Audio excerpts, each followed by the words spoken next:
स्वागत है दोस्तों मेरे चैनल में।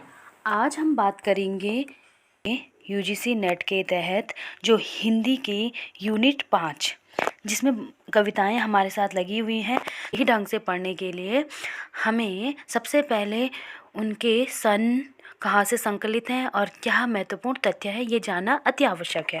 तो सबसे पहले हम देखेंगे, यहाँ पे आप हरिओद की प्रिय प्रवास देखेंगे, 1914 ईस्वी की है और ये कहाँ से संकलित है? श्रीमद् भागवत दशम स्कंद से संकलित है। और इसकी भूमिका में देख लीजिएगा, इसमें 17 सर्ग हैं, 2 भाग हैं। पहला भाग जो है वो 8वें सर्ग तक, 1 से लेकर 8वें सर्ग तक इसमें कंसों का वर्णन है और दूसरे भाग में 9 से लेकर 17 तक कृष्ण उद्धववासियों का वर्णन है। इसके बाद आप दूसरा है मैथिली शरण गुप्त की 2 रचनाएं हमारे नेट में लगी हुई है।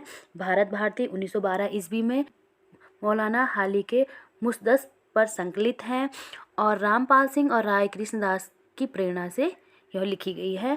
और इसके 3 भाग हैं, अतीत खंड, वर्तमान खंड और भविष्य खंड। दूसरा हमारे पास है साकेत जो कि हमारे पाठ्यक्रम में 9वां ही सर्ग है और साकेत जो रचना है 1931 में है। इसमें 12 सर्ग हैं और इस रचना में मैथिली शरण गुप्त को मंगला प्रसाद पुरस्कार मिला है। 9वें सर्ग में उर्मिला का वर्णन इसमें दिखाया गया है, उनका विरह वर्णन इसमें संपूर्ण रूप से दिखाया गया है। इसके बाद आप देखेंगे जयशंकर प्रसाद की आंसू है, 1925 ईस्वी में प्रकाशित है। प्रथम संस्करण में 126 छंद है और दूसरे संस्करण 1933 में प्रकाशित हुआ है, इसमें 190 छंद है।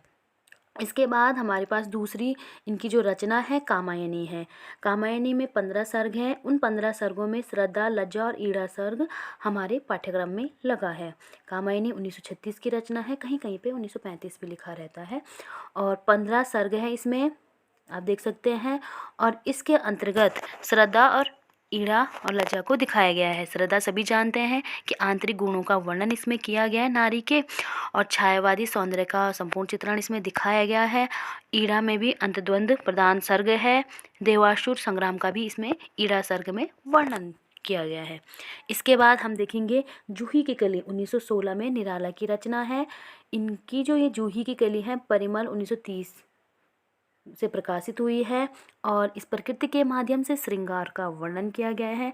महावीर प्रसाद द्विवेदी ने इसे प्रकाशित करने के लिए मना किया था, बाद में ये प्रकाशित हो गई थी। इसके बाद हम दूसरा नेक्स्ट देखेंगे,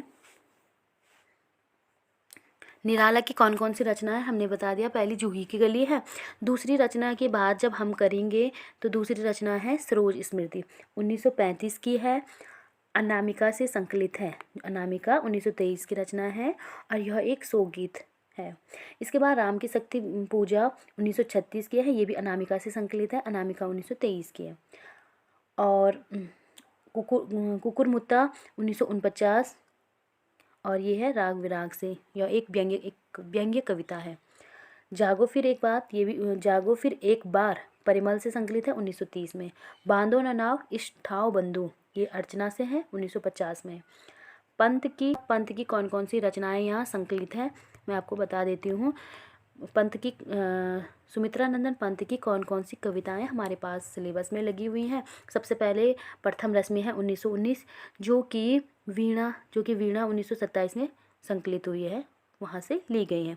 दूसरा आप देखेंगे कि 1919 की जो प्रथम रश्मि है कवि का कौतूहल रचना दिखाई गई। इसमें एक छोटी सी पक्षी कैसे सुबह को पहचान लेती है, सूर्य की किरण जो धरती पर आ जाती है उसे कैसे पहचान देती है, इसका वर्णन उन्होंने बहुत अच्छे से प्रकृति का वर्णन दिखाया गया है।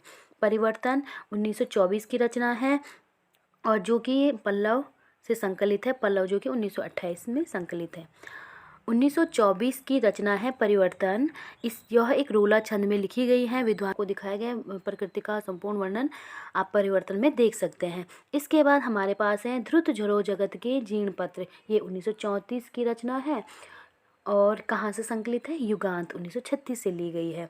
और इसमें भी 1934 में इस रचना में लिखा गया है कि जो जीर्ण पत्ता होता है वो एक प्राचीन रूढ़िवादी परंपराओं का प्रतीक है। इसमें पुरानी परंपरा को, पुरानी जड़ता को समाप्त की बात की गई है और जब मृत्यु होगी तभी तो नया जीवन शुरू होगा। जब पुराने पत्ते झड़ जाएंगे तभी तो नए पत्ते निकलेंगे। उसी प्रकार से मृत्यु होगी तभी तो नया जीवन उत्पन्न होगा। तो इस तरीके से संपूर्ण प्रकृति का वर्णन इसमें किया गया है।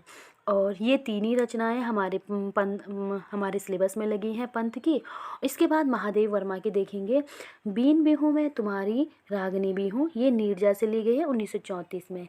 मैं नीर भरी दुख की बदली, ये संध्या गीत से ली गई है 1936 में। कहीं कहीं पर गीतिका भी लिखा रहता है। इसके बाद है फिर विकल है प्राण मेरे, ये भी 1936 में सांध्य गीत से लिए गए हैं। और लास्ट है यह मंदिर का दीप, ये दीपशिखा से लिया गया है 1942 में। धन्यवाद। नेक्स्ट वीडियो में आगे की कविताएं पूर्ण की जाएंगी।